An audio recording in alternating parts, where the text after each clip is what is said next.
안녕하세요. 사연에 빠지다의 DJ 민영입니다. 오늘도 두 가지 사연 준비되어 있는데요. 끝까지 함께 해주시고 구독과 좋아요 버튼도 잊지 말아주세요. 그럼 오늘의 사연 바로 시작해 볼게요. 안녕하세요. 제가 자주 찾는 이 유튜브 채널 사연에 빠지다에 제 이야기를 하게 될 날이 오기도 하네요. 사람 사는 다양한 이야기로 넘쳐나는 이곳을 저는 참 좋아한답니다. 마음이 복잡하고 힘든 날에는 여기 영상을 보며 여러분들의 이야기를 들으면서 저도 함께 울고 웃다 보면 어느샌가 제 현실의 번뇌가 씻겨가는 느낌이랄까요. 그러니까 저는 이곳에서 힐링하는 애청자라는 점 고백하고 있답니다.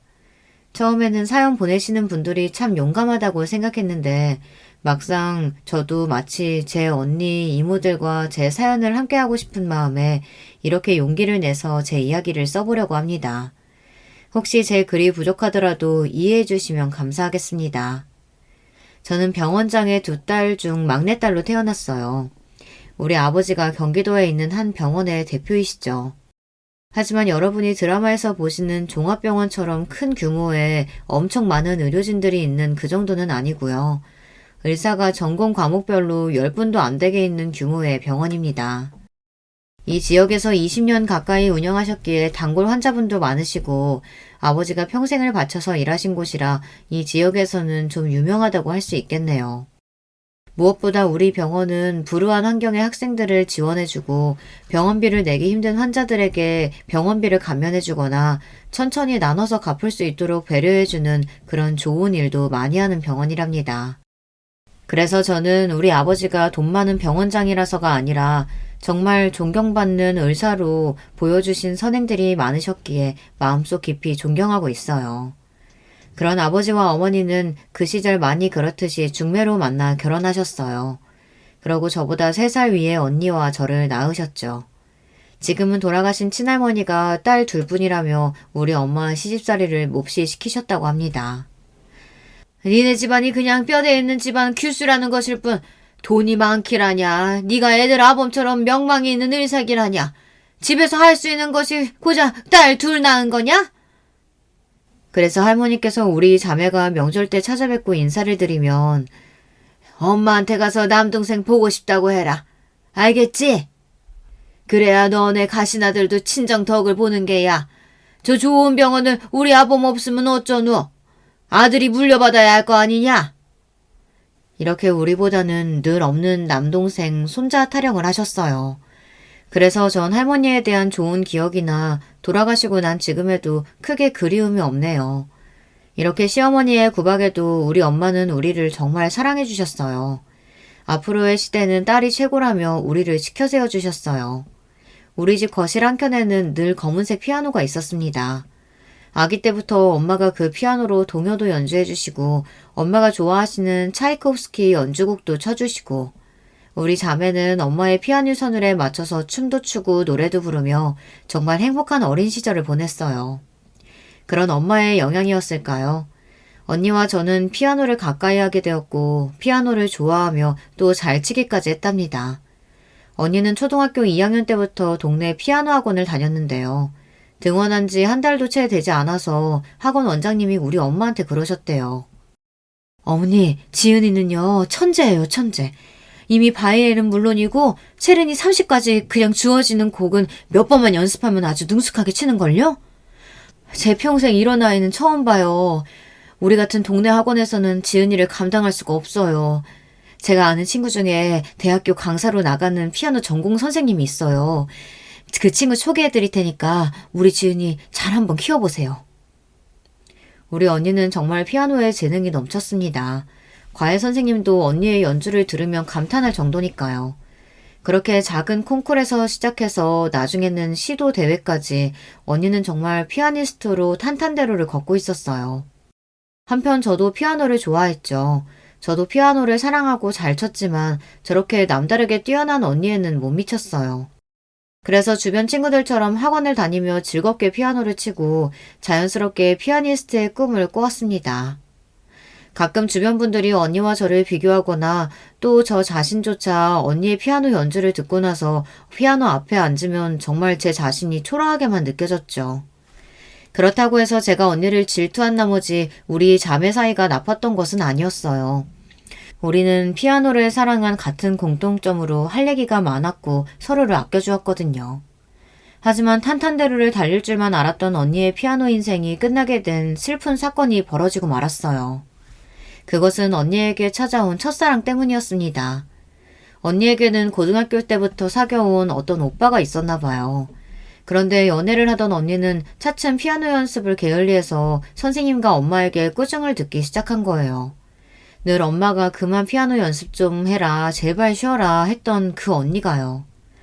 하지만 언니는 사랑을 멈출 마음이 없어 보였어요. 아니 오히려 집에서 반대하니까 그 열정이 더욱 불타올랐던 모양입니다. 명문대 대학 입시를 반년 앞두었던 어느 날 언니는 그만 편지 한 장을 남겨놓고 가출을 하고 맙니다. 엄마, 아빠, 그리고 내 동생에게 이 못난 딸을, 언니를 용서하지 마세요. 저에게는 그 사람이 제일 중요하고 그를 따라서 어디에서든 건강하게 잘 살고 있을 테니까요. 부디 우리 가족분들 모두 건강하게 잘 지내요. 저를 찾지 마세요. 큰 콩쿨 대회에서 어려운 라흐마니노프 피아노 협주곡 3번 연주를 마치고 자신감 있게 웃던 그 멋진 언니가, 저와 주변에 부러움을 샀던 그 언니가 남자 때문에 가출을 하다니 저는 너무 놀라서 까무러칠 뻔했어요. 하물며 우리 아버지 엄마는 어떠셨겠어요. 정말이지 우리 가족은 언니의 가출 이후로 웃음을 잃게 되었습니다. 저는 언니의 일로 충격을 받기는 했지만 그래도 열심히 공부해서 서울의 한 대학교 피아노 전공으로 입학하게 되었습니다. 사실 부모님에게 언니를 대신해서 기쁨을 드리고 싶은 마음도 있었어요. 하지만 대학교에서 피아노를 전공하면서 저는 현실의 벽을, 평범한 학생의 좌절을 맛보게 됩니다. 언니처럼 대단한 능력을 갖지 못했으니 과에서 두각을 나타내지를 못했고요. 심지어 알만한 콩쿨 대회에서 한 번도 입상한 적이 없으니 이제는 피아노를 그만둬야 하나 하는 괴로운 고민을 시작하게 되었어요. 그때 저는 같은 과에서 한 남자친구를 만나게 돼요. 힘들어하는 저를 위로해주면서 마음을 열게 된 남자친구였죠. 나는 네가 피아노 연주할 때 가장 아름답고 행복하다는 거 알아. 설령 피아니스트로 유명해지지 못하더라도 네가 피아노를 그만두지 않았으면 좋겠어. 누구보다 제 마음을 이해해주는 이해심 많은 남자였어요. 사실 제 마음속에서는 누군가 그런 말을 해주기를 기다리고 있었던 것 같아요. 그렇게 우리는 뜨겁게 사랑을 했습니다. 그러던 어느 날 유럽 헝가리에서 남자친구에게 좋은 조건의 유학 제의가 들어오게 되었어요. 장학금을 받으면서 학비 걱정 없이 대학원에 다닐 수 있게 되고 졸업하고 나면 앞으로의 음악 인생에서 정말 좋은 커리어가 생기는 것이기 때문에 저는 크게 축하해 주었죠. 하지만 이 소식을 전하는 남자친구의 표정은 밝지만은 않았어요. 맞아요. 저 때문이죠. 그가 헝가리로 유학을 가고 나면 우리는 적어도 4년 이상은 못 버는 처지가 되니까요. 남자친구는 저에게 결혼해서 함께 유학 가는 것을 권했어요. 하지만 이제 막 22살의 제가 갑자기 결혼이라니 믿겨지지가 않았죠. 그리고 결혼은 우리끼리 좋다고 할 수 있는 것만은 아니잖아요. 처음 이 이야기를 엄마에게 조심스럽게 전했죠. 정민아, 그게 무슨 말이니? 너 언니 생각 안 나? 아직 대학교도 졸업하지 않은 어린 네가 아직 알지도 못하는 남자랑 결혼해서 유학까지 간다니. 엄마는 그런 생각 해본 적 없어. 엄마는 너무 속상해하셨습니다. 그리고 엄마에게서 이 이야기를 들으신 아버지는 저를 불러서 말씀하셨어요. 정민아, 우리에게는 이제 너뿐이란다. 하나뿐인 딸마저 잃고 싶지 않구나. 생각을 바꿔볼 수 있겠니? 그리고 아직 그 친구를 소개받진 않았다만 그 남자는 비전이 없어. 이쪽 음악업계는 너도 잘 알잖니. 혼자 능력 있고 잘한다고 되는 것도 아니고 그 친구가 유학 다녀온들 꼭 성공하리란 보장이 없지 않아. 들어보니 그 친구 집안이 그렇게 지원을 해줄 만한 집안도 아닌 것 같더구나. 나는 그 친구 따라 외국 가서 고생할 네 생각하면 이 결혼 허락해줄 수가 없다. 부모님은 언니를 한순간에 남자에게 빼앗긴 예전의 충격에서 아직 헤어나오지 못하신 것 같았어요. 게다가 하나 남은 막내딸이 비전 없는 남자에게 시집간다니 반대하시는 것이 당연했습니다. 저는 처음에는 그런 부모님의 뜻을 이해하지 못하고 남자친구와 헤어질 수 없으니 결혼을 하지 않더라도 헝가리로 따라가려고 했었어요. 하지만 유학이 정해진 그 학교에 갈 수 있는 것은 남자친구일 뿐이고 그럼 나는 거기까지 따라가서 뭐 하지? 나는 어디에서 피아노를 배워야 하지? 우리는 가난한 유학생이니까 내가 공부를 접고 일이라도 해야 하는 걸까? 유학에 대한 생각은 고민할수록 정말 현실적인 물음표뿐이더라고요. 결국 저는 남자친구에게 이별을 고하기로 했습니다. 그래, 네 생각을 내가 미처 하지 못했어. 너를 잡고 싶은 이기심에 너한테 무리한 요구를 한 것 같아. 나 헝가리에 혼자 갈게. 하지만 정민아, 나는 너를 잊지 못할 거야. 언젠가 피아니스트로 성공해서 네 앞에 돌아올게. 사랑해. 그렇게 우리는 공항에서 마지막 포옹을 하고 이별을 맞이했습니다. 저는 이제 다시는 사랑 같은 거 하지 않기로 했어요. 아니, 다시 누구도 그이만큼 사랑할 수는 없을 것 같았어요. 피아노를 사랑해서 대학에 와서 전공까지 했지만 제가 피아니스트로 성공할 수 없다는 것을 깨닫고 좌절한 저에게 위로가 되어준 그 사람. 그리고 언니처럼 사랑 하나만 보고 같이 도망갈 수 없었던 비겁한 나. 남자친구와 헤어진 뒤 저는 살아도 산 게 아니었어요. 제대로 먹지도 못하고 하고 싶은 일도 없이 그냥 시간만 보냈습니다. 이런 저를 걱정한 엄마는 대학교 졸업하자마자 결혼을 시켜야겠다며 좋은 헌터를 알아보느라 분주하셨습니다. 엄마가 알아보신 선자리에 저는 영혼 없이 다녔어요. 제가 딱히 무언가 하고 싶었던 것도 아니고 부모님 걱정시키지 않게 결혼해서 살면 되지 싶었어요. 어차피 누구를 만나도 사랑할 마음은 요만큼도 없었으니까요. 그렇게 조건 좋은 집에 시집가도 아무래도 상관없었죠. 처음에는 아빠 병원에 있는 한 정형외과 의사, 그 다음에는 외가댁 어른의 소개로 만난 증권 투자회사 사업가, 그 다음에는 잘 기억도 나지 않고 그냥 주말마다 나가라고 말씀하시면 선을 보고 왔어요. 그 중에 제가 마음에 드는 남자가 없었습니다. 이렇게는 안 되겠던지 엄마는 결혼정보회사에 저를 가입시키셨어요. 듀오나 뭐 그런 알만한 이름의 회사가 아니고요. VVIP 상위 1%의 조건에 드는 미혼 남녀만 가입할 수 있다고 하는 곳이라고 들었어요. 가입비만 5천만 원이나 한다고요. 우리 집이 그렇게 부유하지는 않은 것 같지만 그래도 병원장 딸이고 가입비를 내서인지 그 이후 들어오는 선자리는 정말 다르더군요. 그렇게 두어 번 선자리를 갖고 나서 저는 형택 씨를 만나게 되었어요. 형택 씨는 한 건설회사의 상무직을 맡은 회사 대표의 아들이었습니다. 형택 씨의 아버지는 매출액이 몇백억에 달하는 중견 건설업체의 창업자이자 대표시고 그 회사를 앞으로 이어받을 거라고 말하는 그의 모습이 당당해 보였어요. 하지만 그 남자에게 관심이 생긴 이유는 그 점이 아니었어요. 부유한 집안의 자제라기엔 거만한 구석이 없고 참 조용하고 세심한 사람이었어요. 건설회사의 상무라는 자리가 어울리기는 할까? 오히려 저처럼 음악을 전공하는 사람이라야 어울릴 것 같은 성격을 가졌습니다.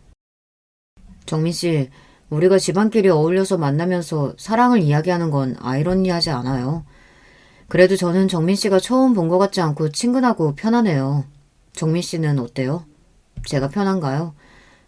네, 사실 저도 같은 생각을 하고 있었어요. 형태 씨는 좀 다르네요. 다정하면서 세심하신 분이신 것 같아요. 그래요, 그럼 잘 됐네요. 다음에 만나자고 부탁하면 들어줄 거죠? 이렇게 우리는 우유처럼 부드러운 첫 만남을 가지고 이후 데이트를 여러 번 했습니다. 주로 음악회나 미술 전시회에 자주 다녔어요.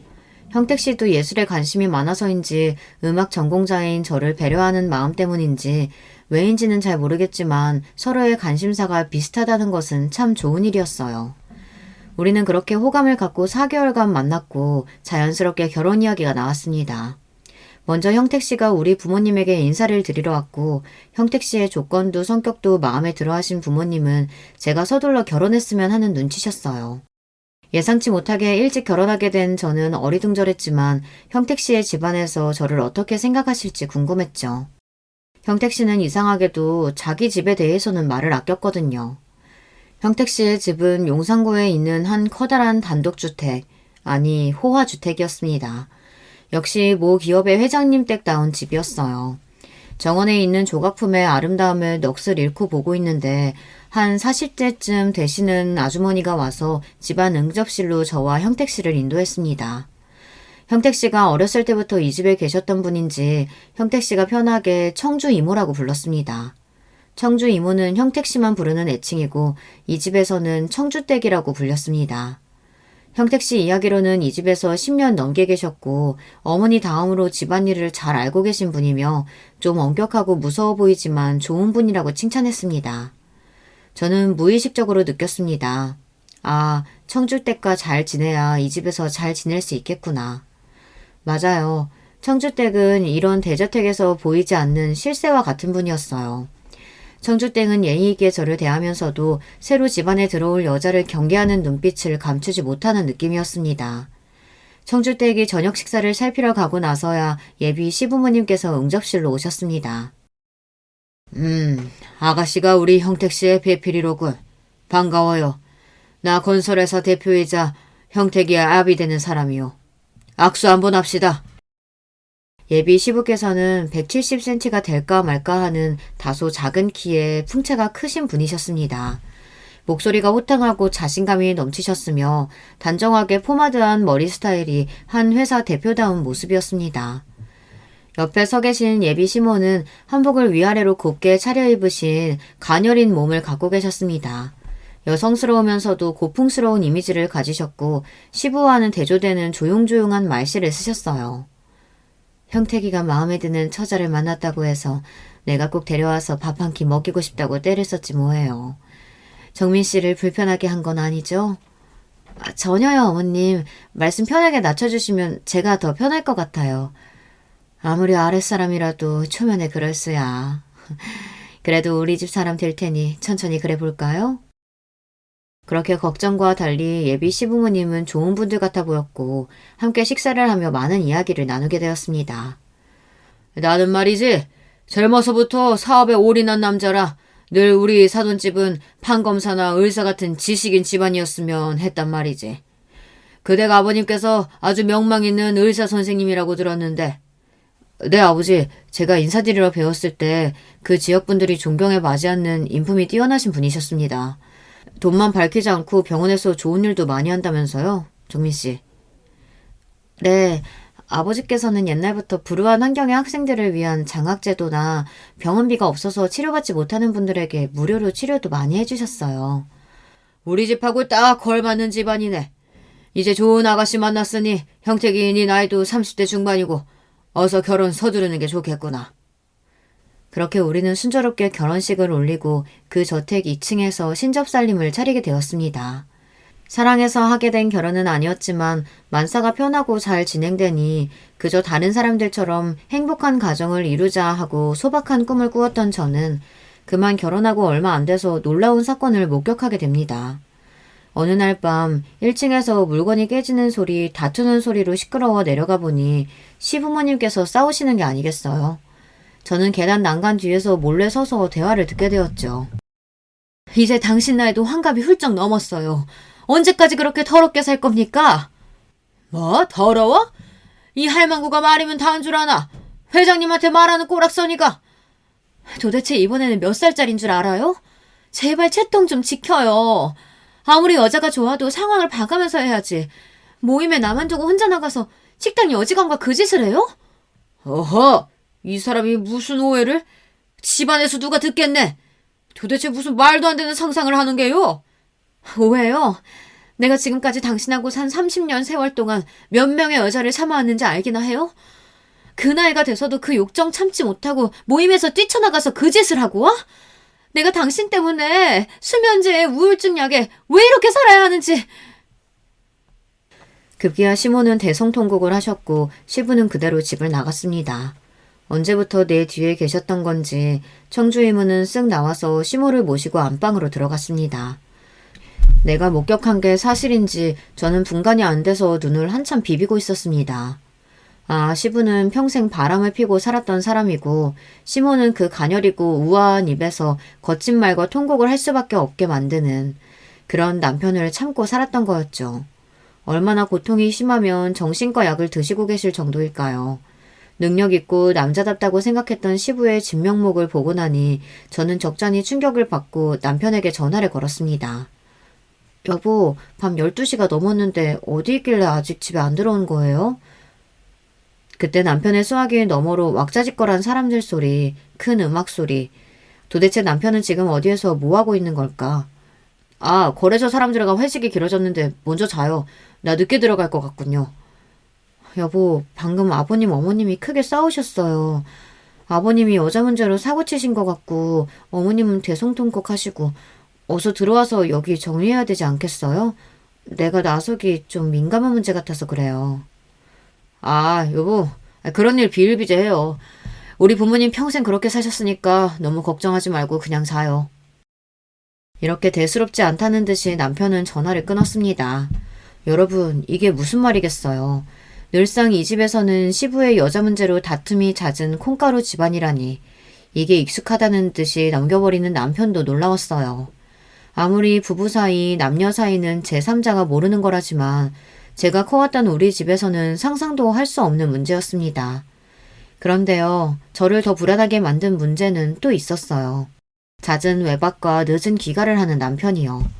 일이 바쁘다고는 하지만 누가 이 시간까지 일을 하나요? 방금도 분명 어디 유흥업소나 클럽, 나이트 이런 데인 듯한 추측이 들었어요. 설마 이 남자도 시부를 닮아서 여자 관계가? 제가 이런 의심을 품게 된 데에는 또 다른 이유가 있었는데요. 연애 시절에 남편은 매너 있고 젠틀하지만 손을 잡는다든가 팔짱을 끼는 정도의 스킨십에 멈춰 있었습니다. 키스도 청혼할 때 처음 했었죠.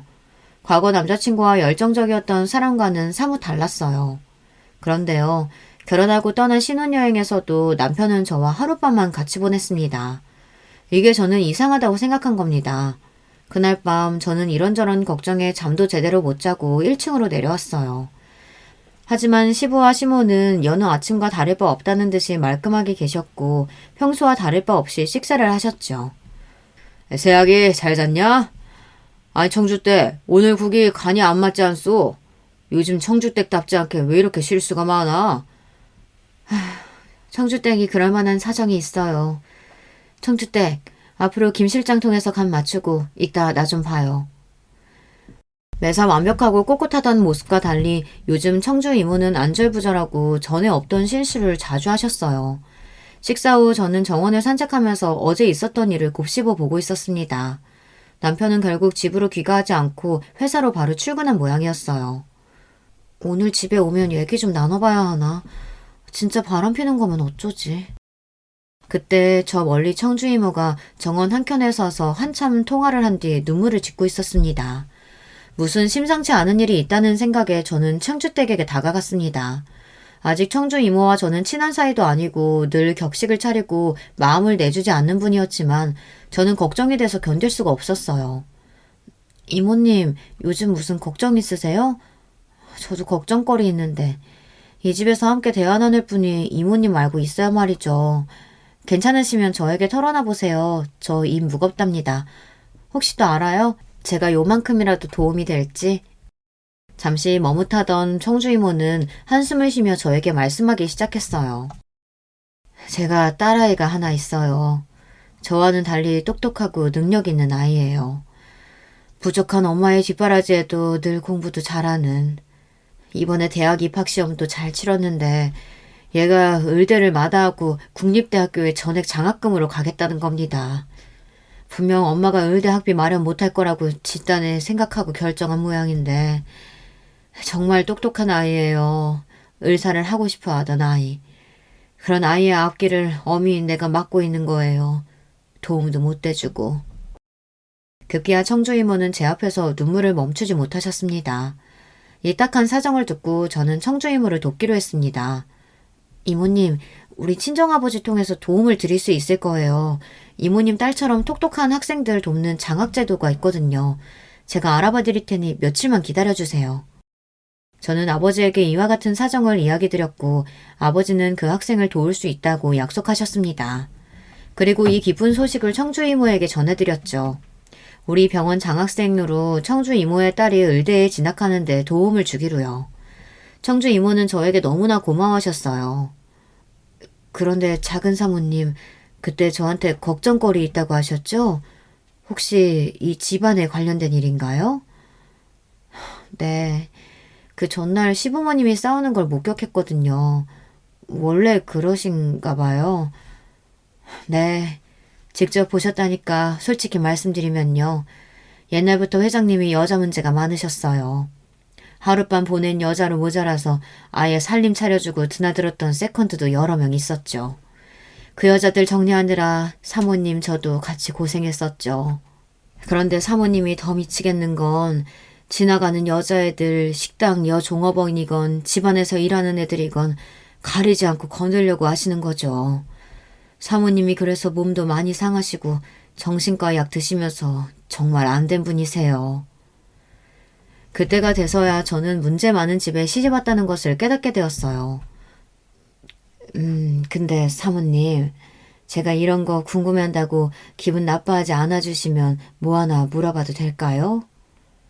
사실 큰 사모님도 궁금해하시는 부분이기는 한데 아기 소식이 있다거나 상무님과 부부관계가 괜찮으신지요? 갑자기 훅 들어온 민감한 질문에 저는 너무 당황했어요. 네? 아니 왜 그런 걸 궁금해하시는... 이모님도 아시겠지만 남편이 집에 잘 안 들어와요. 요사이 외박도 잦고 저를 아내로서 좋아하기는 하는 것 같은데 왜인지 밤에는 저를 피하는 기분이에요. 맨날 혼자 잠드는 것 같아서 저 좀 외롭네요. 저는 멋쩍듯이 웃으며 가볍게 넘기려고 했죠. 그런데 제 얼굴을 찬찬히 걱정스럽게 살피는 이모님의 표정에 왠지 모르게 찜찜했어요. 어쨌든 자신의 딸을 도와준 일을 계기로 청주 이모와 저는 둘도 없는 사이가 되었습니다. 그리고 시부의 여자 문제는 날로 시끄러웠고 시모는 갈수록 건강이 악화되셨죠. 급기야 어느 날 새벽 시모는 욕실 안에서 의식을 잃고 쓰러져 계셨습니다. 스트레스를 참다 못한 어머님은 그만 자살 시도를 하신 거예요. 마침 집안에서 청주 이모와 얘기를 나누고 있던 보안팀 관리소장 서 과장이 시모를 모시고 응급실에 가서 다행히 큰 일은 당하지 않을 수 있었습니다. 하지만 의식을 찾은 시모는 집에 돌아오고 싶어 하지 않으셨습니다. 며느리인 네 앞에서 할 얘기는 아니다만 난 그 집에는 가고 싶지 않구나. 네 시아버지와 이혼할 수도 없으니 그냥 날 요양원에 보냈다오. 시모는 눈물을 짓고 저를 바라보며 말씀하셨습니다. 같은 여자로서 저는 가슴이 아팠습니다. 그 길로 모든 시설이 안락하고 어르신들의 사교 취미활동을 잘 지원해준다고 소문난 요양원을 수소문해 시모를 입소시켜 드렸어요. 그리고 일주일에 한 번씩 찾아뵙고 안 계신 동안 집에 일어난 일들을 이야기 나누는 말벗이 되어드리고 또 그곳에서 불편함 없이 잘 지내시는지 챙겨드렸습니다. 외로운 저택에 이제 시모도 안 계시니 며느리인 저와 청주 이모가 집안의 대소사를 관리해야 했습니다. 게다가 시어머니가 집에 안 계시니 시아버지는 더욱 대놓고 집 안과 밖에서 여자를 탐닉하고 다녔습니다. 그 연세에 그 정력이 참으로 신기했어요. 그런데 말이죠. 그런 아버지와 대조되는 아들, 제 남편은요. 저와 부부관계를 맺은 것이 단 2번뿐이었습니다. 결혼한 지 7년 동안 말이죠. 신혼여행에서 한 번, 그리고 결혼 1년차 때에 시부가 왜 아이를 갖지 않냐고 저희를 막 혼내시던 날 밤 2번째. 이렇게 2번이 전부였습니다. 저는 사실 마음속으로 확신하고 있는 게 있습니다. 이 남자 분명히 남성 기능에 문제가 있구나. 그날 청주 이모와 둘이 백화점에서 장을 보고 식사를 하다 이런 이야기가 나왔어요. 이모님, 분명 남편에겐 성적으로 어떤 문제가 있는 거예요. 그쵸? 이모님은 알고 계신 게 있으시죠? 사실 아드님이 사모님과 선을 본 데엔 뒷이야기가 있어요. 우리 형택도련님이 옛날부터 남다른 성적 취향을 갖고 있다는 걸 가족들도 다 알고 가까운 친척들은 물론 가까운 집안들도 다들 아는 사실이었답니다. 그래서 알만한 집안에서 결혼시키지 못하고 아예 다른 쪽 모르는 좋은 집안의 아가씨를 찾고 있었던 거예요. 그리고 사모님이 그 중매쟁이의 추천으로 선을 보게 된 거랍니다. 정말이지 기가 막힐 노릇이었어요. 그러니까 저는 애초에 비정상적인 남자에게 속아 팔려온 결혼을 했던 거죠. 이 사실을 알고 제 속은 더 복잡하고 괴로웠지만 현실적으로 이혼을 하기는 어려웠습니다. 남편은 그런 결점 외에는 좋은 사람이었어요. 다정하고 세심하게 저를 아껴주고 아이를 갖지 못하는 점에 대해 미안하게 생각하고 있었거든요. 그리고 부유한 집안에서 생활은 여유롭고 편했으니까요. 게다가 이 문제로 이혼을 하기에는 이혼녀가 될 자신도 없고 우리 부모님께서 너무 큰 실망을 하실 것이 불보듯 뻔했기 때문이에요. 하지만 우리 부부 사이에 아이가 없고 여자로서 외로운 현실만이 문제가 아니었습니다. 그렇게 저렇게 잘 살고 있던 저에게 3년 뒤 큰 위기가 찾아왔어요. 바로 우리 친정아버지가 큰 화를 당하신 겁니다. 우리 아버지가 경제적으로 어려운 환자들에게 무료로 치료해준 일이 많이 있었다고 말씀드렸는데요. 그중 나쁜 몇몇 환자가 아버지에게 해코지를 한 겁니다. 돌팔이 의사가 치료를 잘못해서 다리 한쪽을 못 써서 병신이 되었다며 아버지에게 찾아와 행패를 부린다는 거예요. 물에 빠진 사람 건져냈더니 보따리 내놓으란 속담이 있듯이 어떻게 사람이 은혜를 잊고 원수로 갚는단 말인가요? 그 사람들로 인해 병원에는 안 좋은 소문이 돌게 돼서 환자 수도 퍽 줄게 되었습니다. 게다가 엎친 데 덮친 격으로 근처에 대학병원이 들어오게 되니 이제 아버지 병원은 정말 운영이 어려운 상황에 놓이게 된 거예요. 그리고 그 환자들끼리 모여서 아버지에게 의료소송을 한다고 손해배상을 물게 한다고 더욱 아버지를 괴롭혔습니다.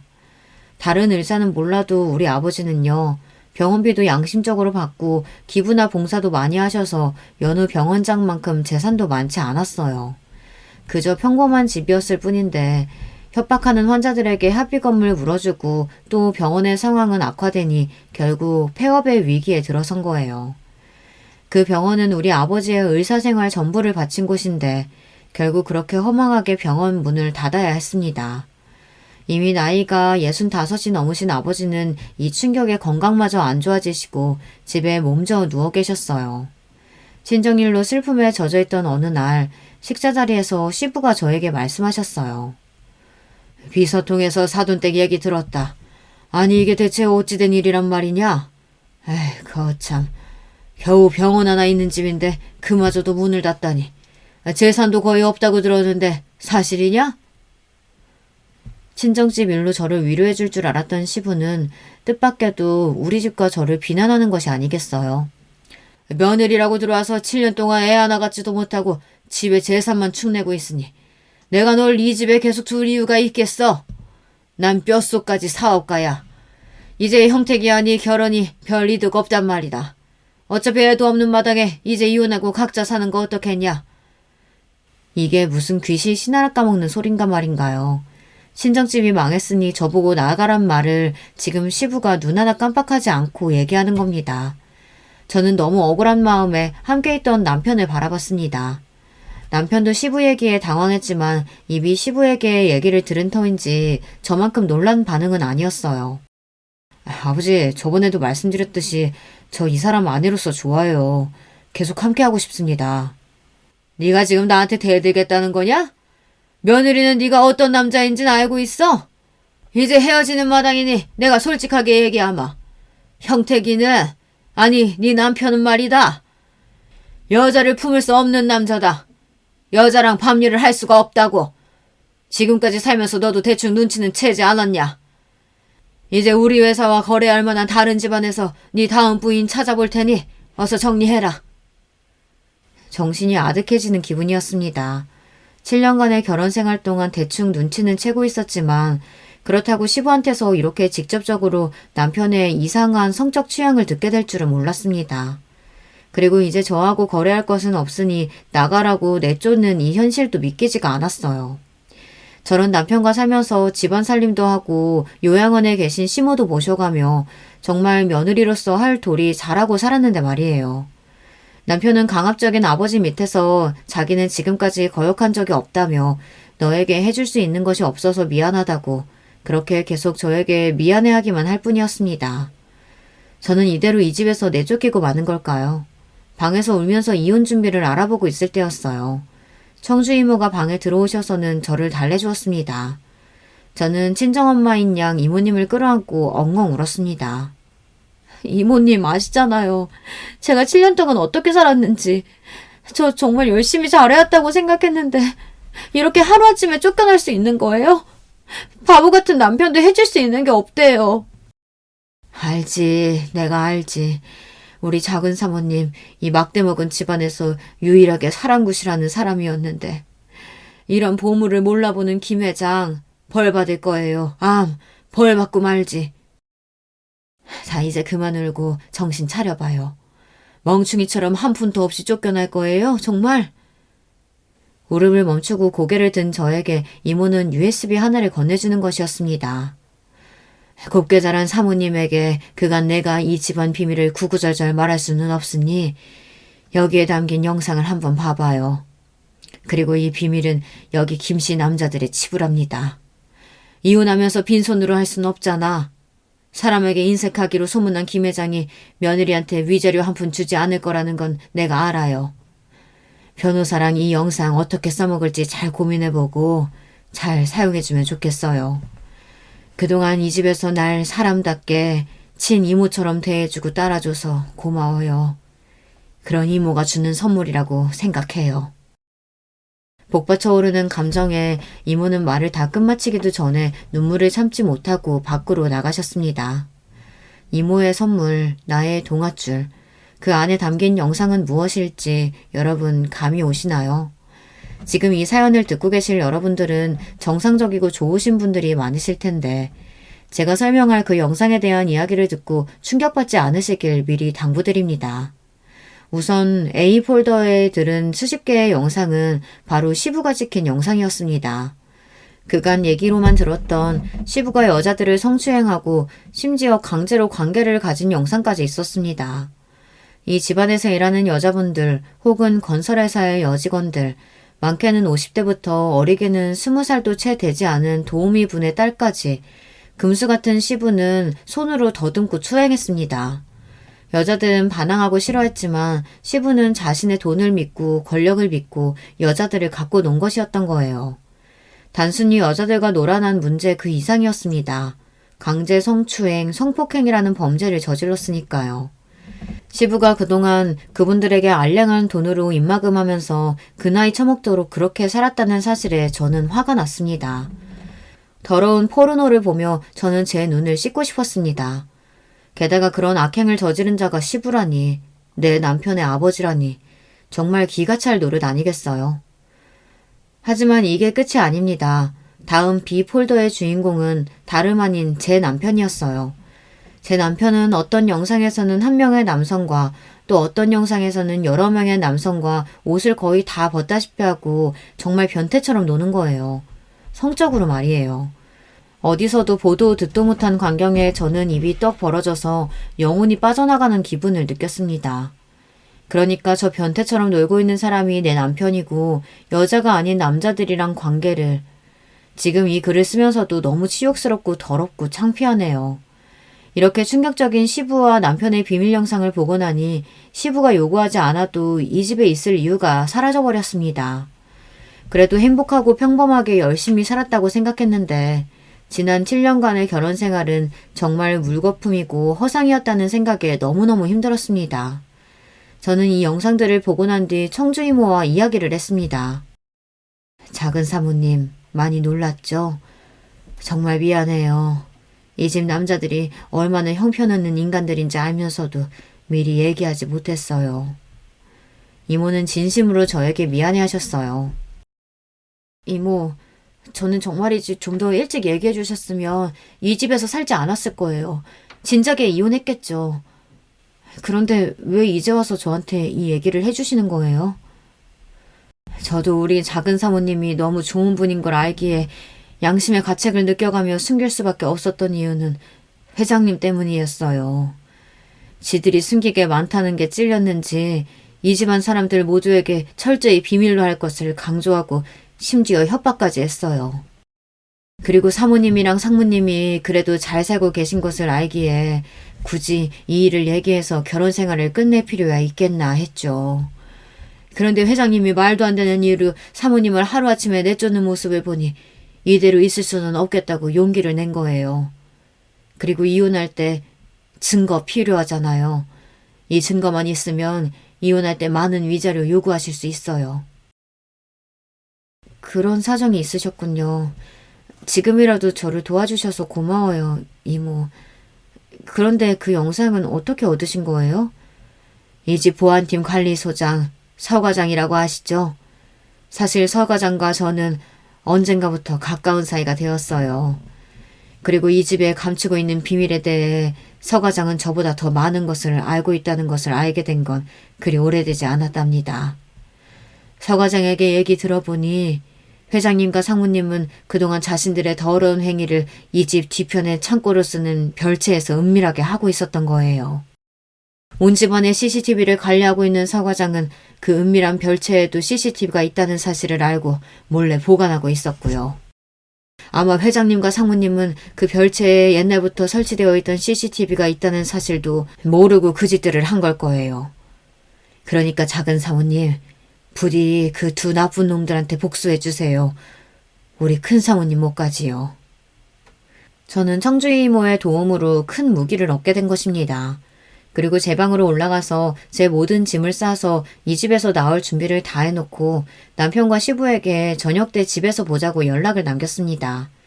이윽고 씩씩대면서 들어오는 시부와 어쩔 줄 몰라하며 조용히 따라오는 남편이 보였습니다. 너 아직도 집에 안 가고 뭐하고 있냐? 어디서 시아버지랑 남편한테 건방지게 오라가라야? 이렇게 흥분하시기엔 아직 이릅니다. 두 분 여기 소파에 앉아서 TV를 봐주세요.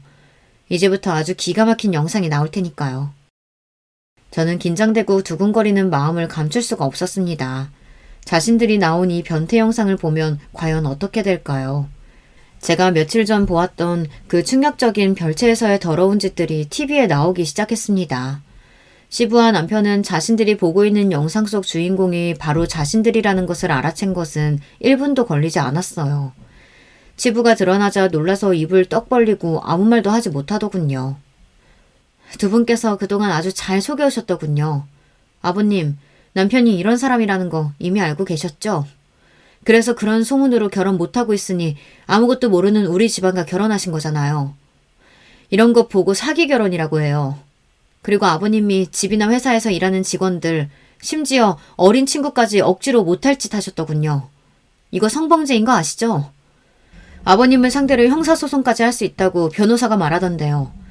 아니 그걸 떠나서 이런 게 공개되면 아버님 그 대단한 회사 망해버리는 건 아닐까요?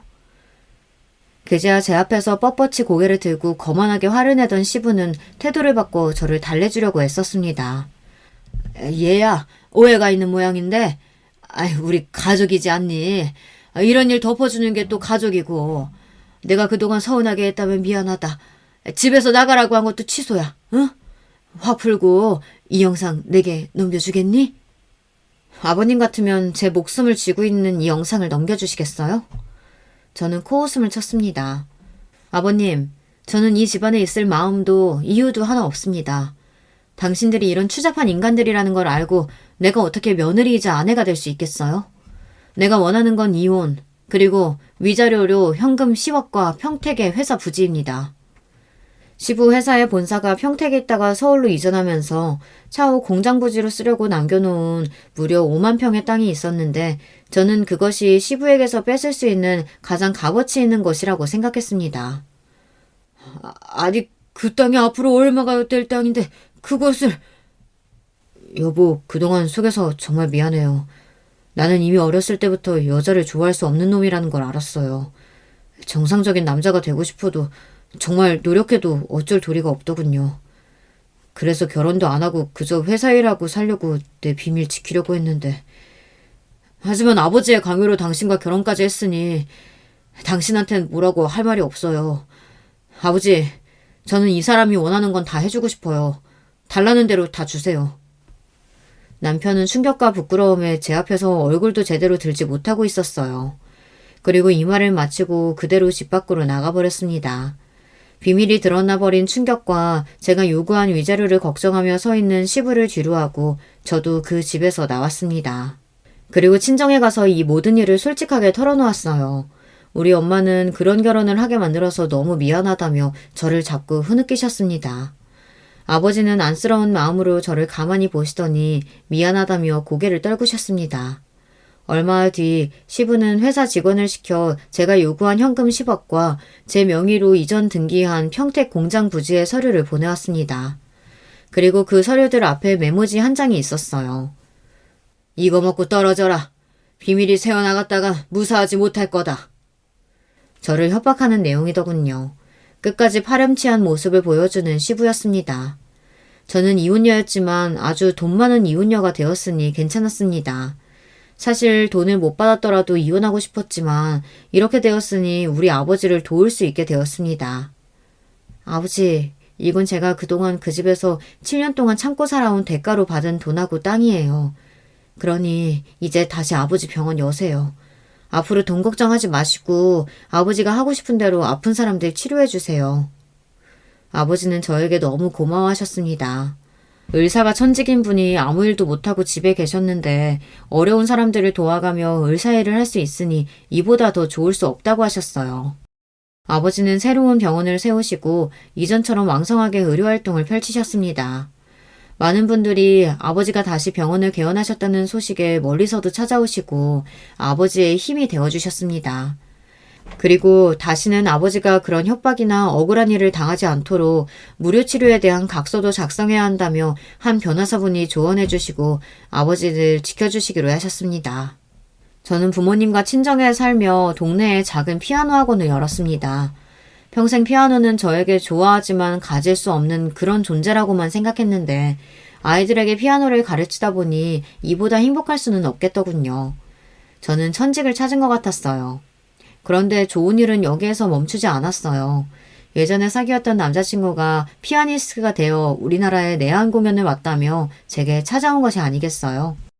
남자친구는 조금 나이가 들었지만 더 중후하고 멋있어진 모습이었어요. 우리 생각보다 오래 떨어져 있다 만나게 됐네. 하지만 약속한 대로 나 피아니스트로 성공해서 이렇게 네 앞에 왔어. 이제는 우리 헤어지지 말자. 저는 이미 한 번 결혼했던 몸, 멋진 남자친구에게 돌아가기는 어려운 처지였어요. 하지만 남자친구는 이를 개의치 않고 오히려 이혼하고 혼자가 되어 있어서 다행이라며 웃었습니다. 그렇게 저는 남자친구와 조심스럽게 연애를 시작하게 되었어요. 결혼이요. 이미 거품같이 허망한 결혼 생활을 해보았던 저는 결혼 생각이 아직 없습니다. 게다가 남자친구는 총각인데 너무 미안한 일이죠. 지금의 저는 부모님 건강하시고 제가 좋아하는 일을 하고 있고 제가 사랑하는 남자와 만날 수 있으니 그냥 이대로도 너무 감사한 일상을 보내고 있답니다. 이렇게 저는 과거에 겪었던 제 사연을 이야기해 보았습니다. 혹시 제 부족한 글솜씨에 지루하시거나 재미없지는 않았는지 갑자기 걱정이 되네요. 여기까지 함께 해준 분들께 감사드립니다. 여러분에게도 행복이 찾아오시기를 빌며 저는 여기에서 인사드릴게요. 여러분, 두 번째 사연 시작하기 전에 좋아요, 구독 꼭 눌러주실 거죠? 그럼 두 번째 사연 바로 시작합니다. 안녕하세요. 저는 30대 후반의 5살 아이를 키우는 김씨입니다.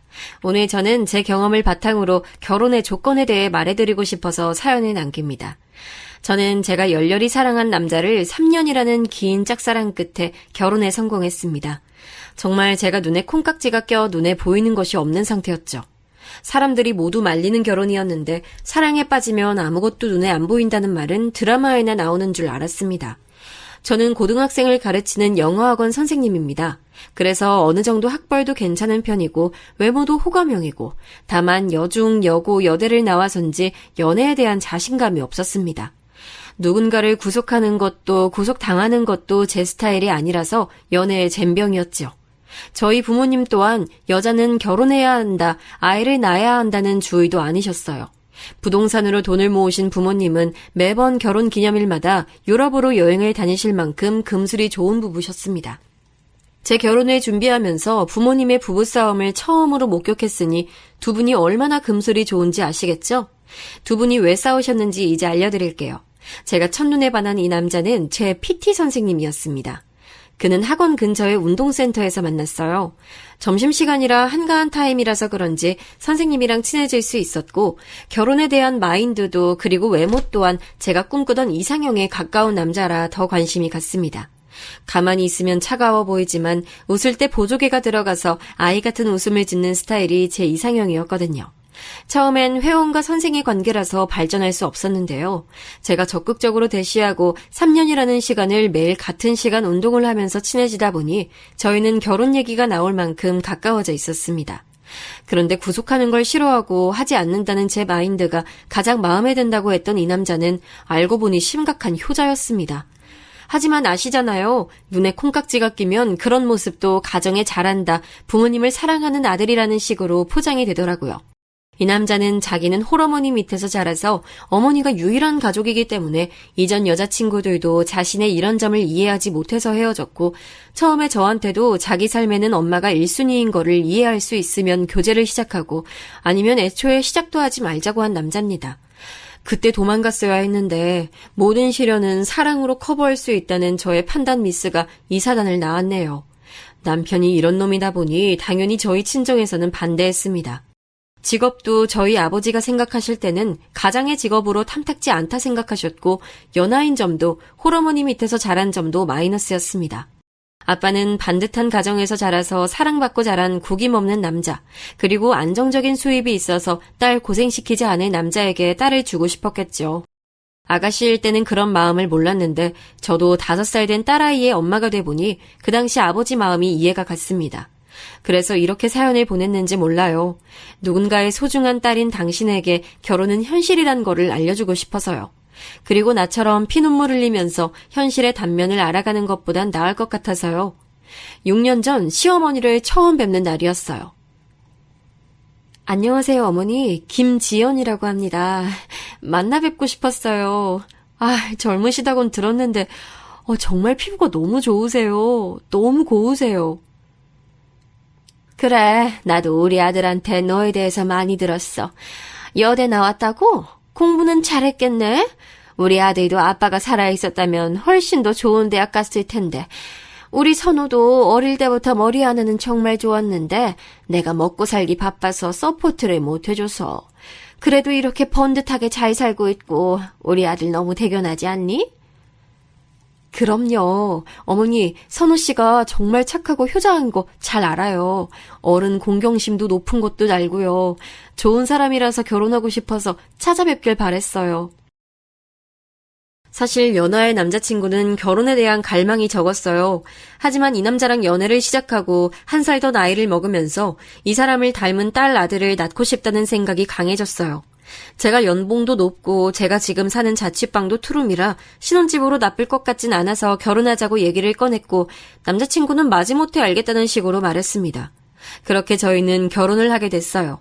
신랑은 아이가 태어나기 전에는 정말 자유로운 영혼이었습니다. 유부남인지 모르겠다는 소리를 듣는다고 하면 대충 아시겠죠? 아이가 태어나고 제가 일을 다시 시작하면서 저희 부부는 정말 많이 싸웠습니다. 시어머니 생활비는 늘 저희 싸움의 주요 원인이었죠. 시어머니는 편의점 아르바이트를 하셨어요. 이제 환갑이 지난 나이이시기도 하고 편의점 점장이신 이모님에게 한가한 낮 시간에 어머니가 5시간씩 매일 일하시고 월급을 받으셨어요. 그 돈은 어머니 생활비를 사용하시고 살고 있는 집 대출금의 원금과 이자는 신랑이 내고 있었습니다. 그래서 처음엔 어머니랑 같이 살자는 신랑에게 어차피 명의는 신랑 이름이니 우리가 계속 대출금 이자는 내어드리는 조건으로 저희 자취방에서 신혼집을 차렸습니다. 저희 친정에서는 반대하는 결혼이라서 도움을 받을 수가 없었어요. 저희 아빠가 결혼해서 고생해봐야 정신 차린다고 절대 혼인신고서는 작성하지 말고 살아보고 임신 절대 하지 말라고 신신당부하셨지만 저는 결혼 반년 만에 임신을 했습니다. 만삭 때 저는 정말 많이 울었어요. 아이를 낳아보신 분들은 다들 아시죠? 막달이 되면 걷는 것도 정말 힘들고 서서 강의를 하고 나면 다리에 힘이 하나도 안 들어가고 늘 다리는 퉁퉁 부어있고 이렇게 힘들게 일하고 온 아내에게 신랑은 늘 주말마다 시댁에 가자고 했습니다. 주말에 엄마 혼자 밥 먹으면 외롭다는 이유였죠. 여보, 이번 주는 내가 몸이 너무 안 좋아. 그리고 출산 가방도 준비해야 하고 혹시나 제왕절개하게 되면 일주일 이상 집을 비워야 하는데 이번 주만 시댁 안 가고 집에서 준비하면 안 될까? 아니, 출산 가방 싸는데 하루가 걸려? 집도 이 정도면 깨끗하지. 가서 설거지하기 싫어서 그래? 가면 엄마가 밥도 다 차려주시는데 가서 밥 한 끼 먹고 오는 것도 힘드냐? 괜히 시댁 가기 싫어서 출산 핑계 대는 거 아니지? 출산 2주 전에 집에서 준비한다는데 이걸 가지고 입을 대는 신랑을 보니 한숨만 나왔습니다.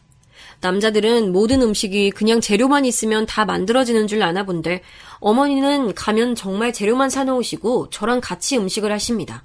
그러니 저는 가면 가서 밥 차리고 준비하고 설거지까지 하고 와야 하는데 정말 다리가 아파서 서 있고 싶지가 않았어요. 신랑에게 도저히 못 가겠다고 하니 자기 엄마 무시하는 거 아니냐고 소리치곤 혼자서 가더라고요. 1시간 뒤 어머니께 전화가 왔습니다. 지연아, 아파서 못 오겠다고 했다면서? 우리 아들 밥 차려주기 힘들 테니 집에서 혼자 쉬어라. 내 아들은 내가 일요일까지 잘 챙겨 먹일 테니. 하고 전화를 끊으시더라고요. 보통의 시어머니라면 출산 전에는 움직이지 마라, 혹은 일한다고 고생할 테니 내가 맛있는 음식을 해서 가져다 주겠다 하는 게 보통 아닌가요? 이래서 결혼은 시어머니 성격도 꼭 봐야 하는 조건인 것 같습니다. 출산 앞둔 며느리보다 본인 아들의 한 끼 식사가 더 소중한 분이시니까요. 그렇게 저희 신랑은 일요일 새벽 1시에 왔습니다. 뱃속 아기를 생각해서 일부러 피했습니다. 지금 얼굴을 보면 싸울 것 같아서요. 저희 부부의 첫 싸움은 결혼 1주년 기념일이었습니다. 결혼 1주년 기념으로 엄마가 분위기 좋은 곳에서 호캉스를 즐기라고 부산 유명한 호캉스 코스를 예약해 주신 적이 있었어요. 저희 그 여행도 시어머니 모시고 갔습니다. 엑스트라 베드 추가해서 한 방에서 자는데 그날 저녁 엄청 울었던 기억이 나네요. 우리 엄마가 바라셨던 결혼기념일 여행은 이게 아닐 텐데 그때 처음으로 시어머니 때문에 부부싸움을 한 것 같아요. 그리고 시어머니가 너무 얄밉다는 생각이 들었어요.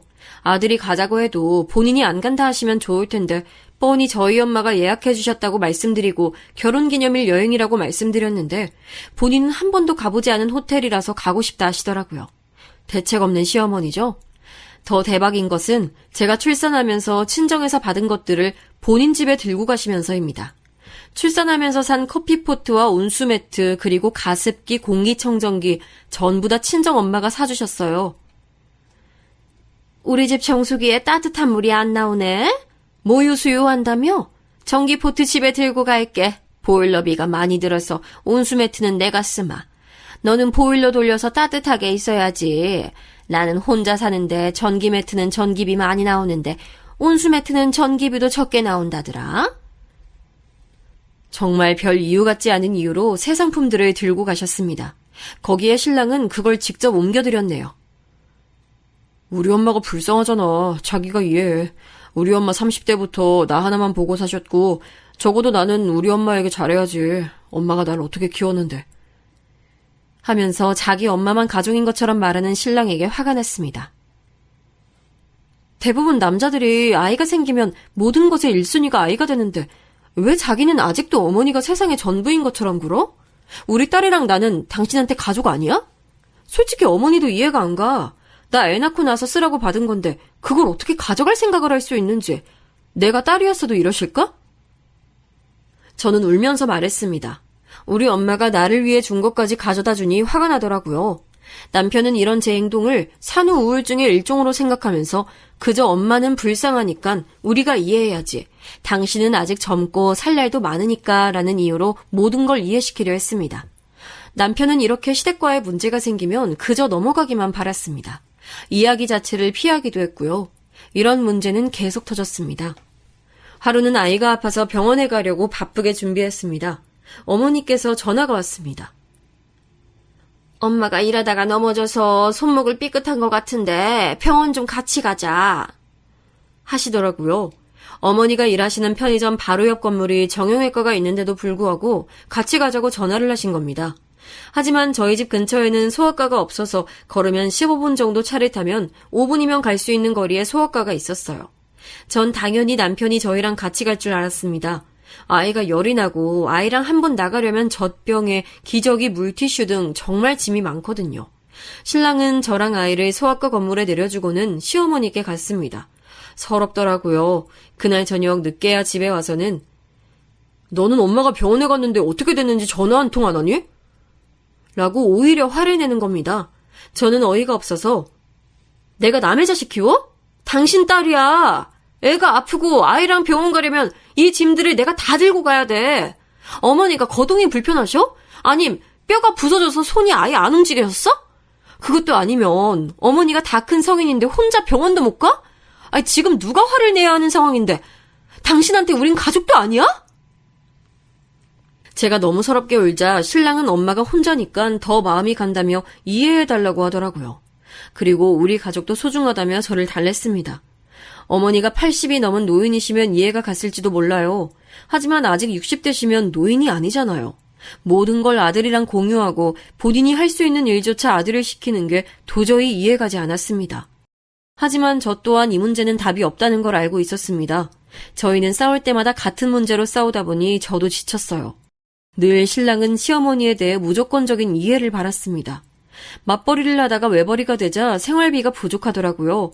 그래서 저는 아이 돌잔치를 끝내고 바로 일을 시작할 준비를 했습니다. 신랑 혼자 벌어서 어머니 대출금에 저희 생활비에 늘 마이너스라서 2돌까지는 제 손으로 아이를 키우고 싶었는데 할 수 없이 어린이집에 맡겼어요. 처음엔 친정엄마가 딸아이를 봐주신다고 하셨어요. 하지만 신랑이 극구 반대를 하더라고요.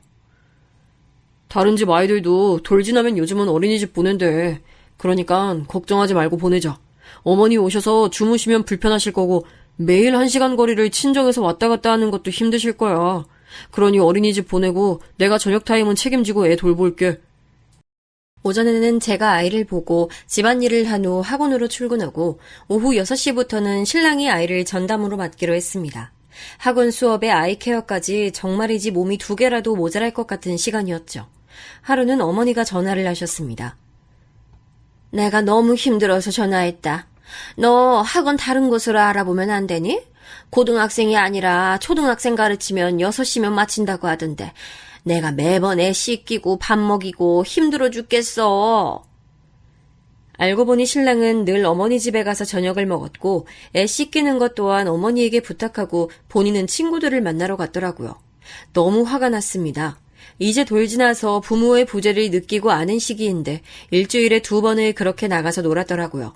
저는 신랑에게 바로 전화를 했습니다. 자기야 지금 어디야?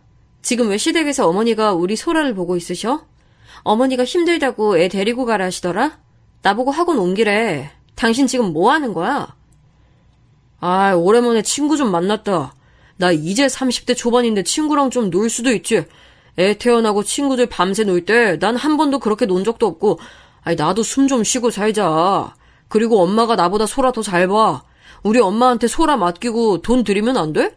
엄마 편의점 아르바이트 그만하시고 소라 봐주시는 돈 드리면 되잖아.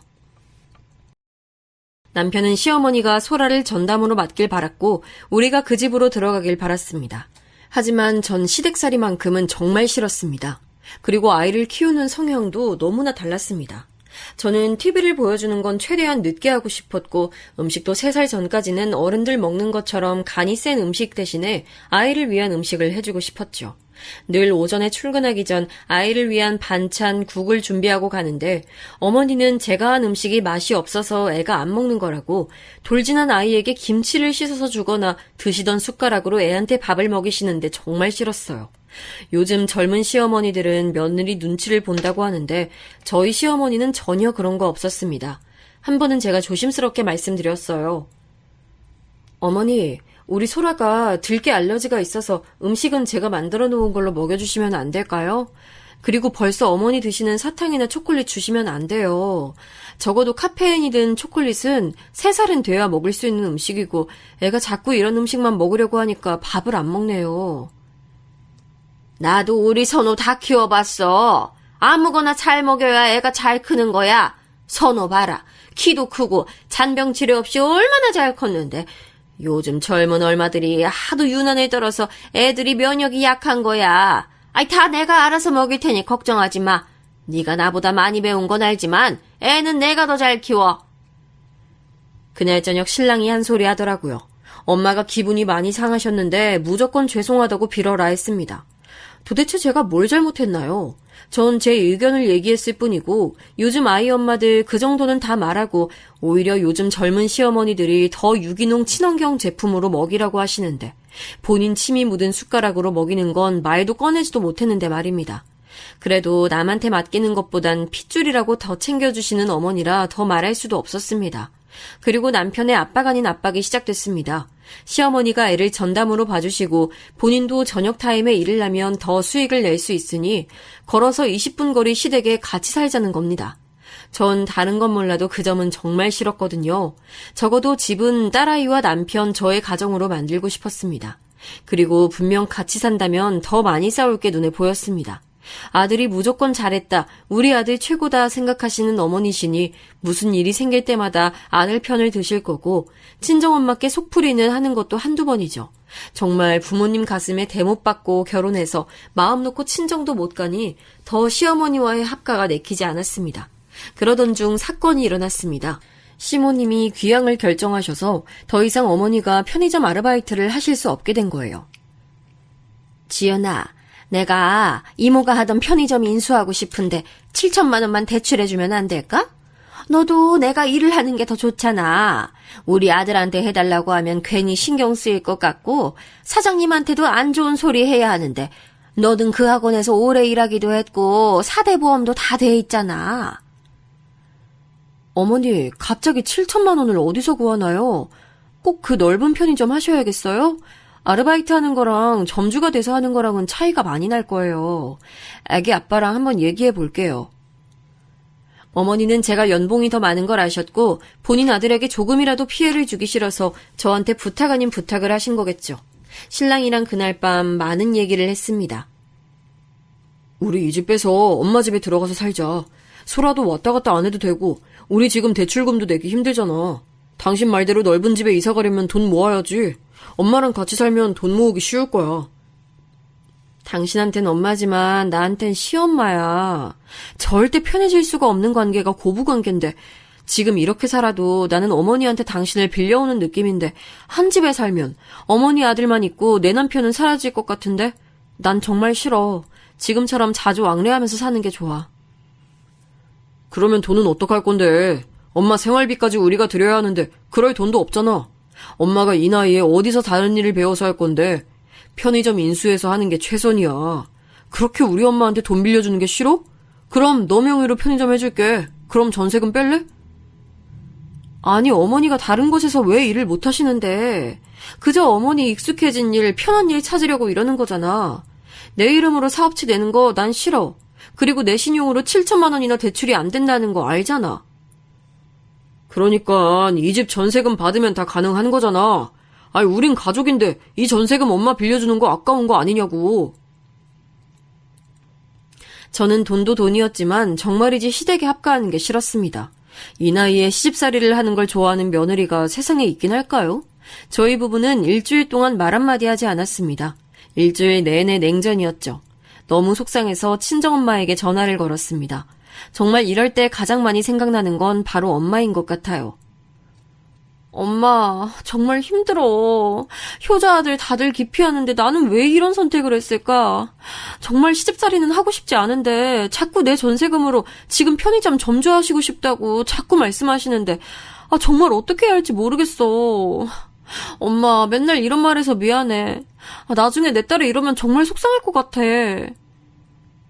아이고, 우리 딸이 그렇게 엄마 말 안 듣고 결혼하고 딸 낳으니 이제 엄마 맘 알겠어? 그래도 이제 딸도 있는데 이혼할 수는 없잖아. 엄마가 아빠 몰래 비상금 대출이라도 해서 보태줄까? 우리 딸 시집살이 하는 건 엄마도 싫은데. 엄마가 돈 좀 알아볼게. 아니야, 엄마. 정말 그건 아니야. 아빠가 그렇게 반대하는 결혼할 때 절대 친정 식구들한테 돈 달라 소리 절대 안 하기로 마음먹었고 내 마지막 자존심이야, 엄마. 엄마랑 통화하고 나니 다시 한번 아빠에게 죄송한 마음이 들었어요. 결혼식 전날까지도 꼭 해야겠냐며 반대하시던 아빠. 아마 저보다 사업을 하면서 많은 사람들을 만난 아빠는 저희 시어머니와 신랑을 보면서 이런 미래를 예상하셨겠죠. 신랑과 일주일간의 냉전을 하고 있는데 어머니가 찾아오셨습니다. 내가 돈 구했으니 너희들 너무 걱정하지 마라. 엄마 아는 지인분이 빌려주시기로 했어. 나도 괜히 며느리한테 아쉬운 소리해서 마음이 그랬는데 이번 일은 없던 걸로 하자. 하시는 어머니를 보니 일주일간의 가슴을 꽉 막고 있던 무언가가 내려가는 기분이었습니다. 남편 눈치 보여, 시어머니 눈치 보여, 양쪽으로 눈치를 보니 정말 평생 없던 위장염까지 왔거든요. 남편은 어머니가 가시자마자 제게 푸념을 하는 겁니다. 엄마가 누구한테 빌렸는지 모르겠지만 누군가에게 아쉬운 소리를 했다는 것에 대한 미안함 때문인지 아니면 본인의 연봉에 대한 미안함 때문인지 짜증을 냈습니다. 아직도 어머니랑 한 집에서 살고 싶은 미련 때문인지도 모르겠습니다. 하지만 먼저 말을 안 꺼내기에 저는 끝까지 모른 척했죠. 저는 정말 같이 사는 건 너무나 싫었거든요. 그 외에도 남편과의 갈등이 될 만한 일들은 결혼 생활 내내 많았습니다. 작년에 있었던 일입니다. 어머니 환갑생신이라서 필리핀으로 환갑여행을 다 같이 갔습니다. 작년에 이모님 칠순 때 온 가족 필리핀 여행이 너무나 부러웠다는 어머니는 본인 환갑 때 꼭 가고 싶다고 말씀하시더라고요. 저는 신랑에게 알아보고 결제하라고 했습니다. 어차피 패키지로 갈 거라 생각했기 때문에 여행사 알아보고 이모님이 가신 곳 가고 싶다고 하셔서 고르는 건 쉽게 할 줄 알았습니다. 그런데 신랑은 한 달이 지나도 여행 상품을 고르지 못하더라고요. 오히려 저에게 큰 소리를 쳤습니다. 너는 해외도 많이 다녀봤지만 우리 엄마나 나나 고작 한 번 가본 게 다인데 우리한테 보고 고르라고 하면 어떻게 선택하냐? 지금 우리 엄마랑 나랑 가난해서 안 가봤으니 무시하는 거야? 아니 다른 집은 며느리가 다 골라서 결제까지 하고 한다는데 넌 혼자만 이래? 다른 날도 아니고 우리 엄마 환갑 여행인데 라고 하는데 억울했습니다. 지금 시험 기간이라서 바쁜 거 알잖아. 그리고 내가 시간을 빼서 여행을 가려면 그만큼 보강해야 하는 것도 알면서 지금 내 탓만 하는 거야? 자기가 어머니랑 저녁 식사할 때 검색하면서 얘기 나누면서 고르면 되잖아. 어머니 보기 좋으시라고 홈쇼핑 상품으로 내가 카톡으로 보내드렸는데 난 할 만큼 했어. 엄마가 해외여행을 한 번 가봤는데 그걸 보고 아시겠어? 똑똑한 며느리라고 엄마가 얼마나 이모한테 칭찬하는데 이런 일까지 내가 일일이 다 신경 써야 하는 거야? 아, 그래. 내가 알아서 할게. 대신 여행 가서 절대 이건 이렇다 저건 저렇다 하면서 투덜대지 마. 매번 우리 아들이 결정해야 믿음이 간다 하시는데 내가 고르면 또 이건 마음에 안 든다 하실 건데 그래서 자기 보고 선택하라 한 건데 알았어. 내가 다 할게. 어머니는 늘 제가 선택한 곳은 비싸다, 돈을 많이 쓴다는 식으로 말씀하셔서 이제 시댁 관련한 일은 제가 결정하고 싶지 않았는데 이런 사소한 일들까지도 저희 부부는 싸움이 되더라고요. 그래서인지 어느 순간 저희 부부는 대화가 없어지는 걸 느꼈습니다. 신랑의 모든 이야기는 어머니랑 연관돼 있었고 저는 이해할 수 있는 범위를 벗어난 그 둘의 행동에 지쳐갔습니다. 그렇게 하루가 또 1년이 지나서 여기까지 왔네요. 새로 시작한 어머니의 편의점 점장 일은 생각보다 바빴습니다. 상대적으로 젊은 시어머니시지만 컴퓨터로 발주내고 하는 일은 버거워하셨어요. 그러다 보니 신랑이 전담으로 할 때도 있었습니다. 하루는 신랑이 밥을 먹으면서 얘기를 꺼내는 겁니다. 엄마 혼자 하는 거 너무 힘들어하시고 요즘 운동센터도 개인 회원이 줄어서 나도 눈치 보여. 엄마가 하는 편의점 아르바이트생 고용하는 것보다 내가 점주를 하면서 하는 게 좋을 것 같아. 지금도 매일 발주하러 가는데 내가 아예 전담으로 하는 게 어떨까? 사실 어머니랑 같은 일을 시작하는 게 마음에 들지 않았습니다. 남편은 남편의 일을 하기를 바랐고 어머니는 어머니 일을 하기를 바랐습니다. 점점 어머니가 우리 부부에게 필요 이상으로 기대는 것도 싫었습니다. 그 느낌 아실까요? 내 남편을 내가 빌려 살고 있는 느낌. 딱 그 표현이 맞는 것 같습니다. 어머니 아들은 저랑 딸아이가 빌려서 같이 사는 느낌이라서 같이 일하는 것에 대해 반대했습니다. 너는 엄마랑 관련된 일은 다 반대하더라. 너한텐 시어머니겠지만 나한텐 어머니거든? 엄마가 힘들게 한다는데 안쓰럽지 않아? 엄마가 돈 벌어보겠다고 저렇게 열심히 일하는데 도와주진 못할 망정 내가 같이 하겠다고 하면 잘해보라고 응원해주면 안 돼? 이런 상황에서 응원을 할 수 없는 게 대부분의 며느리 아닐까요? 어디서 돈을 빌려왔는지 미리 알았다면 아마 저는 큰 소리 내면서 당당하게 반대했을 텐데 그때는 그 큰 비밀을 알지 못했습니다. 이 비밀이 드러난 건 반년 후 어머니 생신 때였습니다. 신랑은 결국 제 말을 듣지 않고 운동센터를 관두고 어머니랑 같이 편의점을 운영했습니다. 그래, 자기 마음대로 해. 대신에 학원 근처 아파트로 이사 갈 거야. 나도 12시 넘어서 퇴근하고 매일 택시 타고 오는 것도 솔직히 한두 푼도 아니고 그 시간에 내가 걸어올 수도 없잖아. 우리 애기도 있는데 아파트로 이사 가야지. 어린이집도 있는 곳으로 내가 다 알아봤어. 우리 딸 생각 좀 해줘. 신랑은 시어머니 아파트로 가고 싶어 했지만 저희 학원이랑 거리가 더 멀어지기 때문에 더 이상 말을 하지 않았습니다. 나름의 절충안이었어요. 어머니랑 편의점 하는 대신 시댁과 거리는 조금 멀어지는 걸로. 그렇게 일이 마무리되어 가는 것 같았습니다. 처음엔 한 달에 200만 원 정도 월급으로 가져다 줬어요. 사실 이사를 하면서 대출금도 늘어나서 정말 돈이 많이 필요했습니다. 친정엄마께 손 벌리고 싶을 적이 한두 번이 아니었어요. 하지만 내 마지막 자존심이었기에 차마 아빠에게 돈을 빌려달라는 얘기는 할 수가 없었어요. 그리고 신랑 또한 절대 처가댁 도움을 받고 싶지 않다고 늘 말했습니다. 그러던 어느 날 시어머니가 저한테 전화를 해서 계좌번호를 물어보시는 겁니다. 지연아, 너 계좌번호가 뭐니? 내가 용돈 좀 보내려고 그런다. 우리 아들이 너무 돈을 아껴서 힘들지? 내가 몰래 현금 좀 보낼 테니 계좌번호 좀 문자로 보내줘. 5분 후 300만 원이라는 큰 돈이 제 통장에 입금됐어요. 입금 문자를 보고 전 10번도 넘게 0을 세어본 것 같아요. 황당했습니다. 저 결혼 전 예단비는 고사하고 설날이나 생일이라도 어머니한테 1,000원 한 장 받아본 적이 없었거든요. 남들은 며느리 생일이면 단돈 5만 원이라도 주신다는데 한평생 돈 주신 적이 없으신 분이 갑자기 이러시니 좋으면서도 의심이 들었습니다. 그 의심은 곧 해결됐습니다.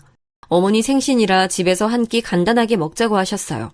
평소 어머니는 늘 소고기가 왜 비싼지 모르겠다. 나는 삼겹살처럼 김치랑 같이 구워 먹는 게 좋아 라고 말씀하시던 분이셨어요. 결혼 첫 해에 한우집을 갔는데 1인분에 3만 원이나 하는 고기를 드실 수 없다고 돈을 아껴 써야지 왜 이렇게 돈을 아끼지 않느냐고 잔소리도 들은 적이 있었어요. 어머니랑 신랑이 편의점 교대를 하기 때문에 식당에 가기에 시간이 어중간해서 저희는 어머니 댁에서 생신상을 차려드리려고 준비했습니다. 아침부터 조기에 나물에 미역국을 준비해서 어머니 집으로 갔어요. 하루 종일 장보고 음식한 저에게 신랑은 오자마자 소리를 질렀습니다. 야, 넌 엄마 생신인데 삼겹살이 뭐야? 소고기 정도는 사와야지. 나랑 엄마가 얼마나 고생해서 돈 버는데 고작 삼겹살, 매일 먹는 삼겹살이나 먹어야겠어? 니네 집은 갈 때마다 소고기 먹으면서 우리 엄마는 생신인데도 삼겹살 먹어야겠냐? 너 자꾸 우리 엄마 무시할래? 하면서 소리를 질렀습니다. 사실 소고기를 살까 고민도 했습니다. 하지만 어머니는 삼겹살을 더 좋아하신다고 본인이 말씀하셨고 고기 외에도 생신이라 나물에 생선에 국에 준비한 것들이 많아서 이게 문제가 될 거라고 생각도 못했습니다. 거기에 이사를 하면서 정말 마이너스 통장까지 사용하고 있는 이 판에 10만 원이나 주고 소고기를 살 수도 없었습니다. 제가 저희 친정에 소고기 한번 사가고 신랑한테 저런 말 들었으면 억울하지도 않습니다. 전 늘 부족한 살림에 명절에 2번 친정에 갈 때마다 엄마가 좋아하는 케이크 하나 사들고 간 게 답니다. 엄마는 늘 그 이상으로 신랑 몰래 상품권이나 애 선물이다 하면서 챙겨주셨는데 그래놓고 자기 엄마 생신이라고 소고기 안 사왔다는 이유로 소리치면서 다가오는 신랑을 보니 저도 피가 거꾸로 쏟았습니다. 왜? 돼지고기가 어때서? 그렇게 어머니 하면 본인 어머니인데 자기가 음식 준비하지 그래. 아침부터 장 봐서 국 끓이고 생선 굽고 나물 차린 거 안 보여? 그리고 어머니 삼겹살 좋아하는 거 아들이 몰라? 도대체 왜 이러는데? 하면서 제가 처음으로 큰 소리를 내니 신랑은 더 화를 내면서 너 당장 일로 나와. 지금 어디서 큰 소리야? 시엄마가 우스워? 내가 우스워? 아이고 그냥 먹으면 되지. 넌 이 시애미 생일날 큰 소리 나게 해야겠니? 네가 자꾸 우리 아들 말 안 들으니 싸우지. 그만들 좀 싸워라. 어머니는 아들만 눈에 보이시죠? 제가 오전부터 이렇게 음식 준비한 건 전혀 고맙지도 않으시죠? 우리 엄마 생신인데 며느리가 음식 차리는 게 당연하지. 네가 우리 엄마한테 잘하는 게 뭐야? 우리 엄마가 소라도 키워주고 얼마나 고생하는데 어디서 시어머니한테 큰 소리를 내? 하면서 제 뺨을 치려던 순간 띵동 소리가 났습니다. 시어머니가 문을 여니 저희 아빠가 서 계시더라고요. 깜짝 놀랐습니다. 아빠는 아마 아파트 복도서 이야기를 다 들으신 것 같았어요. 아빠는 바로 저희 시어머니 뺨을 때렸습니다. 당신 내가 돈 빌려줄 때 아들 관리 잘하라고 했지? 나한테 돈 빌려갈 때 우리 딸 눈에 눈물 안 나게 잘하겠다 했어 안 했어? 얼마 전에도 애들 이사한다고 돈 달라고 찾아와 놓고선 지금 우리 딸이 이런 대접 받고 있었던 거야? 저희 어머니는 손을 벌벌 떨면서 아들을 앉히며 아이고 사돈 제가 잘못했습니다. 선우야 어서 사돈 어른께 잘못했다고 빌어라 어서. 저는 너무나 어이가 없었습니다. 결혼을 끝까지 반대하신 아빠는 사실 저에게 일절 연락을 안 하셨습니다. 반대하는 결혼을 한 딸을 안 보고 싶어 하셨어요. 그런 아빠가 시어머니께 돈을 빌려준 장본인이셨다니 저는 처음 듣는 소리였습니다. 아빠 지금 무슨 말씀이세요? 혹시 어머니 편의점 돈 갑자기 어디서 났나 했는데 아빠가 빌려주신 거예요? 어머니는 그런 말을 왜 저한테 하지도 않으셨어요? 거기에 얼마 전 이사한다고 주신 돈도 설마 저희 아버지한테 받으신 거였어요? 어쩐지 한평생 10,000원짜리 한 장 주신 적 없으신 분이 300만 원이라는 큰 돈을 주셔서 웬일인가 했어요. 뭐 300만 원? 당신 지금 내가 준 돈 1,000만 원에서 700원 빼고 준 거야? 진짜 몹쓸 사람이네. 엄마 저희 정인어른한테 돈 받으셨어요? 왜요? 친구분한테 빌리신 거라 하셨잖아요. 제가 이러면 이 사람한테 기죽어서 어떻게 살아요? 한순간 난리가 났습니다. 오늘 아빠가 오신 건 사돈 생신이라 케이크 하나 전해줄 겸 오셨고 이제라도 딸이랑 사위에게 전세금 얘기를 할 생각으로 오셨다고 합니다. 생신이라는 핑계로 딸에게 금전적으로 도움을 주고 싶으셔서 시댁 어른이 있을 때 말을 하려고 오셨던 거였습니다. 알고 보니 저희 시어머니는 저희 아버지가 강남에서 부동산을 하시는 걸 아셨고 급한 돈이 필요하자 아버지 부동산으로 찾아가셨던 겁니다. 저에게 대출해달라고 말씀하신 다음 날 시어머니는 저희 아버지를 찾아가셨습니다. 사돈어른, 제가 이런 말 하는 거 불편하게 듣지 마시고요. 제가 지연이에게 대출을 좀 해달라고 했는데 지금 연락이 안 되네요. 딸아이 이름으로 대출 내는 거 원하시지 않을 것 같아서 사돈어른 먼저 찾아왔어요. 듣자 하니 사돈어른이 저희 옆 빌딩 건물 사장님이라고 하시던데 전 그걸 이제야 알았네요. 저희 단골 손님이 말씀해 주셔서 알았어요. 박 사장이 말했나 보네요. 제가 빌려준 거 알면 딸아이도 기분 나빠할 것 같은데 절대 친정에 손 벌리지 않는다고 나갔으니. 지금 대출 금리 아시죠? 많이도 아니고 딱 7천만 원 빌려주세요. 나머지는 제가 알아서 할게요. 저희가 열심히 벌어서 손녀도 잘 키우고 우리 애들 다 물려받을 건데 제가 부지런하게 장사해 볼게요. 저희 아들은 계약직이라 대출도 힘들고 지연이한테 대출해달라고 했는데 연락이 없네요. 저희 딸이 알면 자존심 상해할 테니 안 그래도 명절이나 돼야 집에 오는데 저희 두 사람만의 비밀로 하시고 공증은 받아놓겠습니다. 원금은 우선 1년 단위로 계약하시고요. 절대 우리 지연이한텐 비밀입니다. 나중에 제가 말하죠. 그럼요, 사돈. 저도 저희 아들이 알길 원치 않아요. 저희 아들도 괜히 기죽이고 싶지 않고 저도 며느리한테 입단속 잘할게요. 그리고 제가 지연이한테도 잘할게요. 지금도 제가 우리 며느리 친딸처럼 예뻐하고 있습니다. 오면 제가 음식도 다 해놓고 밥도 차려놓고 한다니까요. 빌려주신 돈 얼른 갚아드릴게요. 감사해요. 사돈 덕분에 돈 걱정 덜었네요. 안 그래도 아들 부부가 돈 구한다고 싸운 것 같아서 마음이 안 좋았는데 다행이네요. 그렇습니다. 저희 시어머니는 아는 분께 저희 친정아빠가 건물주인 걸 들으셨고 편의점을 하기 위해서 7천만 원이라는 큰 돈을 빌리신 겁니다. 저한테 대출해달라고 한 다음 날 뻔뻔하게도 저희 아버지를 찾아가신 거였습니다. 아빠는 저를 위해서 말도 못하시고 돈을 빌려주셨고 딸이 속상할까봐 내색도 못하셨는데 이 사단이 난 걸 보신 거죠. 지연아, 너 정말 계속 이렇게 살 거냐? 아빤 더 이상 못 본다. 이렇게 식모처럼 살 거야? 네가 아무리 잘한다 해도 너에게 손찌검한 녀석 나는 더 이상 못 봐. 요즘 젊은 세대들 이혼은 문제도 아니야. 아빠가 도와줄게. 너도 좀 편하게 살자. 저렇게 본인들밖에 모르는 것들 상종하지 말고. 아빠의 진심 어린 말을 듣는데 눈물이 났습니다. 시어머니가 찾아오셨을 때도 얼마나 우리 아빠는 속상했을까요? 본인 아들도 아니고 며느리에게 대출 내라고 당당한 요구한 시어머니를 보면서 말이죠. 눈치 없고 철이 덜 든 신랑은 이 상황에서도 왜 자기 어머니를 때리시냐며 저희 아버지에게 달려들었습니다.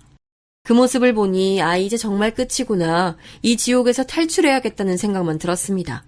지난 6년간 힘든 고부 갈등과 효자 아들 사이에서 얼마나 힘들었는지 짝사랑의 콩깍지는 예전에 떨어졌지만 그래도 부모님이 반대하는 결혼을 해서 단 한 번이라도 행복하게 잘 사는 모습을 한 번쯤은 보여드리고 싶은 마음이 컸습니다. 그런데 이제 다 무너지더라고요.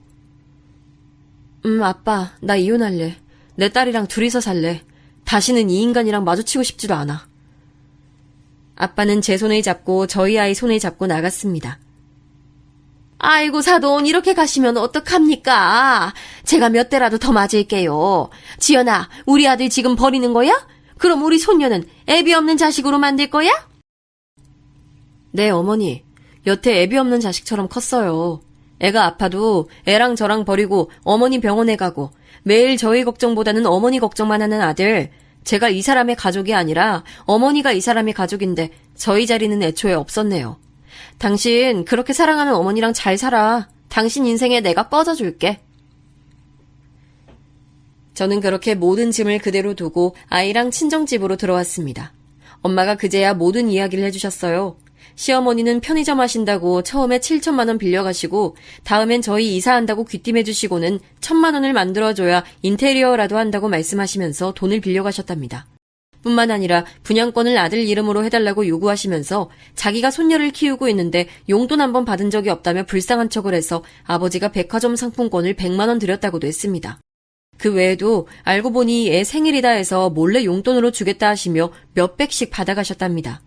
사돈이라는 관계가 어려운 관계 아닌가요?